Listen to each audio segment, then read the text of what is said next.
Натисніть плюс, щоб створити новий об'єкт. Введіть назву, адресу, площу. Оберіть тип – квартира, будинок або інше.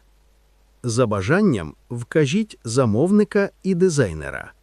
Можна одразу завантажити проект і договір.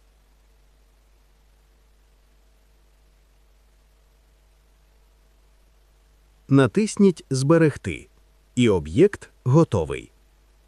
Ліхтар. Кошториси для ремонту і будівництва.